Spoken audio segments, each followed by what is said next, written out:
Hello everyone, स्वागत है आप सबका आपके अपने यूट्यूब चैनल एमजे स्टडी पर। तो दोस्तों, आज का हमारा टॉपिक है टोलमैन साइन लर्निंग थ्योरी, यानी टोलमैन का चिन्ह अधिगम का सिद्धांत। दोस्तों, ये जो थ्योरी है ये बहुत ही इम्पोर्टेंट थ्योरी है, क्योंकि ये थ्योरी जो है आपके सिर्फ बीएड के पेपर के में ही काम नहीं आएगी, बल्कि जो भी कॉम्पिटिटिव एग्ज़ाम होता है, जैसे आपका हो गया CTET, HTET, KVS, नेट, यानी जो आपका टीचिंग से रिलेटेड हो, उस एग्ज़ाम के अंदर ये थ्योरी बहुत ही इम्पोर्टेंट होती है, क्योंकि इस थ्योरी के अंदर से क्वेश्चन पूछ लिए जाते हैं। ये जो थ्योरी है ये थ्योरी दी थी आपकी टोलमैन ने। जो टोलमैन थे वो एक जर्मन के मनोवैज्ञानिक थे। इसको हम गेस्टाल्टवादी भी बोलते हैं। मैंने जो आपको सूझबूझ वाली थ्योरी करवाई थी उसमें बताया था कि गेस्टाल्टवादियों में टोलमैन भी एक मनोवैज्ञानिक शामिल थे। तो ये जो मनोवैज्ञानिक थे ये जर्मन के मनोवैज्ञानिक थे। अब इनको जो है व्यवहारवादी मनोवैज्ञानिक भी बोला जाता है। कई बार जो CTET, HTET होते हैं, टैट होता है जो भी आपका, उसके अंदर क्वेश्चन पूछ लिया जाता है इस तरह का कि जो टोलमैन थे वो किस तरह के मनोवैज्ञानिक थे। तो वहाँ ऑप्शन में आपको व्यवहारवादी मिले तो वहाँ पे आपको टिक करना पड़ेगा। तो ये जो टोलमैन थे ये थे हमारे व्यवहारवादी मनोवैज्ञानिक। अब जो टोलमैन ने ये थ्योरी दी थी ये दी थी हमारी 1932 में। 1932 में क्या क्या था, इनकी एक पुस्तक थी purposive behaviour in animals and man. आपने इस बुक का नाम भी याद रखना है, क्योंकि एग्जाम में बुक्स के नाम भी पूछ लिए जाते हैं। तो इस बुक में इसने इस थ्योरी का वर्णन किया था। दोस्तों, ये जो थ्योरी थी इसमें इसके कई नाम भी इसने दिए थे जो टोलमैन थे, क्योंकि एग्ज़ाम में कई बार क्या होता है कि सिंपल नाम ना देके आपको कंफ्यूज करने के लिए दूसरा नाम भी वहाँ पर दे सकता है। तो आपको दूसरे नामों का भी पता होना चाहिए। तो इसके जो दूसरे नाम हैं वो है उद्देश्यात्मक व्यवहार का सिद्धांत, एक है चिन्ह गेस्टाल्ट का सिद्धांत। देखो यहाँ पर गेस्टाल्ट शब्द आया है, तो ये क्या थे, गेस्टाल्टवादी थे। तो यहाँ ये जो इसका नाम भी इसी नाम से रख दिया इन्होंने, चिन्ह गेस्टाल्ट का सिद्धांत। उसके बाद है संकेत संकेतन का सिद्धांत, आगे है प्रत्याशात्मक सिद्धांत, फिर है ज्ञानात्मक सिद्धांत। ज्ञानात्मक आपका कोग्निटिव थ्योरी होती है। ये जो मतलब ये जो मनोवैज्ञानिक थे ये कोग्निटिव थ्योरी से भी रिलेटेड थे, इसलिए इनका नाम इस थ्योरी में भी ज्ञानात्मक सिद्धांत भी इन्होंने इसका नाम रख दिया। तो जो ये टोलमैन थे ये क्या कहते थे कि जो भी हमारा जो लक्ष्य होता है उस लक्ष्य को प्राप्त करने के लिए जो हमारा मार्ग होगा, मेन चीज़ वही होता है। यानी हम उन रास्तों को सीखते हैं कि हमें वहाँ पर जाना कैसे है या फिर किस रास्ते से हमें जाना है। यानी वहाँ पर अनुक्रियाओं को नहीं सीखा जाता, रास्तों को देखा जाता है, सीखा जाता है। इसमें क्या होता है, अर्थों को सीखा जाता है, गतियों को नहीं। और हम क्या है, उन चिन्हों की सहायता लेते हैं जो हमें अर्थ को सिखाते हैं। हम उन चिन्हों और लक्ष्यों के संबंध को सीखते हैं। तो जो हमारे लक्ष्य हो गए, जो हमारे चिन्ह हो गए, हम उनको सीखते हैं। और इस अनुक्रम का परिणाम क्या होता है कि जो हमारे साधन और साध्य के संबंध को सीखना, ये इस अनुक्रम का परिणाम यहाँ पर निकल के आता है। तो टोलमैन ने इस थ्योरी के लिए इन्होंने कई प्रयोग किए थे। और प्रयोग क्या थे, उन्होंने मतलब 3-4 तरह के प्रयोग के थे। सबसे पहला प्रयोग था आपका पुरस्कार प्रत्याशा का प्रयोग, यानी जिसमें विद्यार्थियों को पहले से ही पुरस्कार का ज्ञान होता है। अगर वहाँ पर पुरस्कार नहीं होता या फिर उस पुरस्कार को हटा दिया जाता है तो हम इच्छित व्यवहार जो होता है उसकी हम वहाँ पर कल्पना भी नहीं कर सकते कि वो वैसा व्यवहार वहाँ पर बच्चे करेंगे।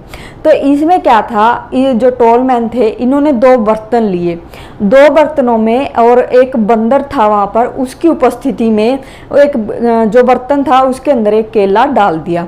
अब बंदर उस केले को देख रहा था, उसने क्या किया, जिस बर्तन में केला था उसमें से केले को निकाल कर खा लिया।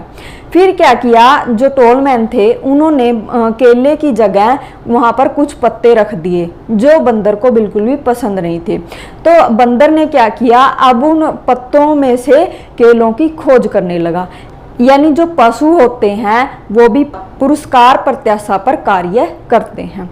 दूसरा था हमारा स्थान प्रत्याशा पर प्रयोग। इसमें क्या था, चूहों के दो वर्ग लिए गए, जिसके अंदर एक जो वर्ग था उसमें मैं उसको भूलभुलैया में छोड़ा गया, और उस भूलभुलैया में अगर चूहा किसी भी रास्ते से एंटर करेगा और अपनी साइड के लेफ्ट साइड मुड़ेगा यानी बाईं तरफ मुड़ेगा तो उसको भोजन प्राप्त हो जाएगा।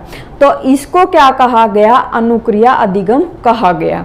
अब जो दूसरा वर्ग था उसके अंदर क्या था, एक विशेष स्थान पर भोजन रखा गया जहां चूहे क्या इधर उधर उस भूलभुलैया के अंदर घूमते हैं और फिर बहुत देर के बाद भोजन को प्राप्त करते हैं। तो इसे क्या गया, स्थान अधिगम कहा गया।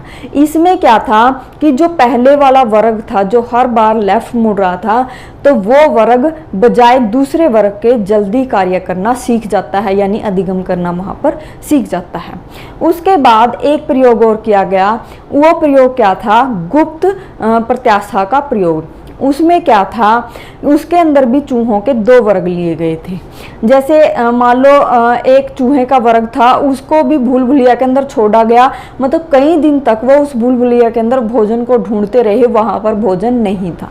जो दूसरा वर्ग था उसमें भोजन रखा गया, जैसे हर बार प्रयास करते थे और भोजन रखते थे, तो उनके प्रयासों की जो संख्या थी वो पिछली बार की बजाय कम होती गई, यानी जब गलतियां थी वो कम होने लग गई थी। और जो दूसरा वर्ग था कई दिनों के बाद उसके पास भोजन रखा गया। अब ये देखा गया कि इस तरह से जैसे चूहे घूम रहे थे तो उनकी जो गलतियों की संख्या थी वो बहुत जल्दी जल्दी कम होने लग गई थी। तो इसमें क्या था, जो दूसरा वर्ग था यानी जिसको बाद में भोजन मिला था, वो क्या है, अधिगम करना जल्दी सीख गया बजाय उसके जिसको भोजन पहले ही मिल जाता था। तो इस तरह से इसने ये प्रयोग किए थे। जैसे मैंने एक मैस भी बनाया है, जैसे कहीं एक विशेष स्थान पर भोजन रख देती है तो उसमें क्या है कि चूहे इधर उधर घूमकर भोजन की तलाश करते हैं। उसके बाद दिए थे इसने नियम। टोलमैन ने क्या है, इसके 3 नियम दिए थे। पहला था हमारा क्षमता, उद्दीपन और प्रस्तुतिकरण, ये 3 नियम दिए थे। आगे इसके भी उपनियम इसने बनाए थे। फिर उसके बाद आता है हमारा नवीनतम रूप, यानी इसका टोलमैन ने जो नया रूप था वो क्या था। सबसे पहले है कैथेक्स। कैथेक्स क्या होता है कि जो हमारा चालक होता है और लक्ष्य होता है उसमें या तो पॉजिटिव या नेगेटिव जो संबंध स्थापित करते हैं उसको हम कैथेक्स बोलते हैं। अब इसको एक उदाहरण देकर बताती हूँ मैं आपको। जैसे आप प्यास लगी है, प्यास हमारा क्या हो गया, ड्राइव यानी चालक, और पानी क्या हो गया, हमारा लक्ष्य है। तो इनमें जो अगर हम धनात्मक संबंध स्थापित करते हैं यानी पानी से हमें प्यास बुझाते हैं तो वो हो गया हमारा पॉजिटिव कैथेक्स। अगर मान लो कोई बच्चा आग से जल जाता है और उससे डरने लग जाता है और आग से दूर रहता है तो वो उसका हो गया नेगेटिव कैथेक्स। उसके बाद है समतुल्य विश्वास। समतुल्य विश्वास होता है कि जो हमारे लक्ष्य होते हैं और उपलक्ष्य होते हैं उनके संबंधों को हम समतुल्य विश्वास कहते हैं, यानी हम उपलक्ष्यों के ऊपर भी उसी तरह का बिहेवियर करते हैं जिस तरह का हम लक्ष्यों को प्राप्त करने में करते हैं। उसके बाद है अक्षेत्र प्रत्याशाएं। ये वो मार्ग होता है जो हमारा लक्ष्य होता है उसको जाने वाले जो छोटे मार्ग हो उसको हम कहते हैं अक्षेत्र प्रत्याशाएं। उसके बाद है क्षेत्र ज्ञान विद्या। इसमें क्या होते हैं, हमारी आंतरिक क्षमता या हमारी जो भी कैपेबिलिटी होती है वो इसके अंदर शामिल की जाती है और हमारे जो लक्ष्य होगा उसको प्राप्त करने में ये हमारी सहायता करती है। उसके बाद है चालक विभेदात्मकता। इसमें क्या होता है कि जो हमारा ड्राइव होगा उसमें हमें कैसा व्यवहार करना है ये उसमें विभेद करता है। यानी जो टोलमैन थे उन्होंने एक प्रयोग ऐसा भी किया था कि जिसमें अगर चूहे जो हैं दाईं तरफ मुड़ेंगे तो उनको भोजन मिलेगा और हर बार अगर बाईं तरफ मुड़ेंगे तो उनको पानी मिलेगा। यानी अगर प्यास लगे तो बाईं तरफ मुड़ना है और अगर भूख लगे तो दाईं तरफ। तो ये क्या हो गया, दोनों ड्राइव्स अलग अलग, यानी उनमें विभेद करना भी वो सीख जाते हैं। उसके बाद है गामक प्रतिमान। इसमें क्या होता है, हमारी मोटर स्किल्स जो होती हैं वो इसके अंदर इन्वॉल्व होती हैं। जैसे चूहों की वहाँ पर उछल कूद करना, रास्ते को ढूंढना, ये सारी क्या आती है हमारी मोटर डेवलपमेंट के अंदर आती हैं। उसके बाद आता है हमारा शैक्षिक निहितार्थ। इसमें है सबसे पहले हमारा लक्ष्य। यानी जो हमारे पेरेंट्स होते हैं, टीचर्स होते हैं, वो बच्चों की आवश्यकताओं के अनुकूल उनका लक्ष्य उनको निर्धारित करना चाहिए। उसके बाद है पुरस्कार एवं दंड। जब हमारा लक्ष्य निर्धारित होता है वो हमारा पुरस्कार और दंड से संबंधित होनी चाहिए, ताकि हम जो सार्थक अधिगम होता है वो वहाँ पर कर सकें। उसके बाद है ठीक विधियों पर बल। इसमें क्या कहते हैं कि जो हमारा लक्ष्य को प्राप्त करने का जो रास्ता होता है वो मेन होता है, इसलिए हमें वहाँ पर ठीक विधियों का चुनाव करना चाहिए और सार्थक अधिगम को सीखना चाहिए। उसके बाद है व्यक्तिगत शिक्षा, यानी बच्चे के लिए क्या है, एक आयु, एक वर्ग, उसकी कैपेसिटी, उसकी बुद्धि लब्धि, इन सब चीज़ों को देखकर ही उसकी जो लर्निंग है वो करवानी चाहिए, या फिर जो हमारा पाठ्यक्रम है वो तैयार करना चाहिए। तो दोस्तों ये थी आज की हमारी थ्योरी। आई होप ये वीडियो आपके लिए हेल्पफुल हो। थैंक यू दोस्तों।